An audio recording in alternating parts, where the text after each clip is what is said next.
Warning.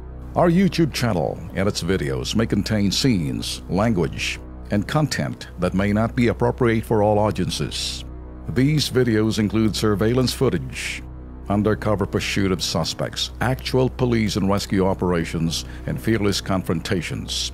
If you do not approve of the content, please do not watch our videos. If you wish to continue, we strongly advise that you proceed with caution. Viewers' discretion is advised.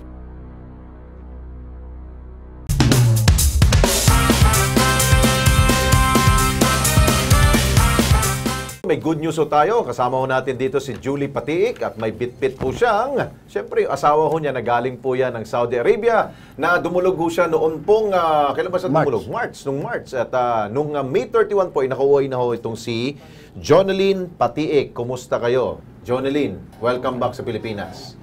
Anong pakiramdam? Paano ka nakauwi dito? Anong ginawa pa? Paano ba nakatulong ang Kilos Pronto at OWA?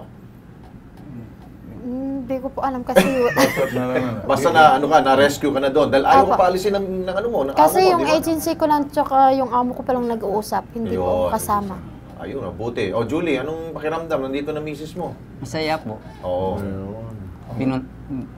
Pinuntahan ko nga po siya sa airport, sir eh. Sabay lang kami, yung umalis kami doon sa Iloilo po. At saka pagdating namin, hapon, parating na po siya. Pero parang... Kasama namin yung pong dalawang anak namin po. Very good. Tapos pauwi pa kayo Iloilo, no? Opo, bukas po uwi na kami. Uli na sa Iloilo. Kasi nakauwi na po eh. Alam mo, Ben at parang Erwin, ang problema kasi ni Jonalyn noon, nung pumunta to si Julie, taga Dammam, Saudi Arabia, tapos na yung kontrata mo, no? Pero pinipigilan ka ng amo mo.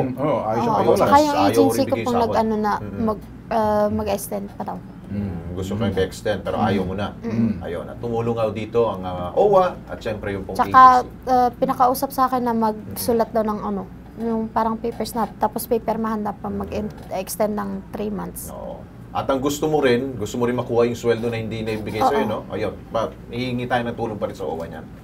Okay. Julie, Jonalyn, ano masasabi niyo sa OWA?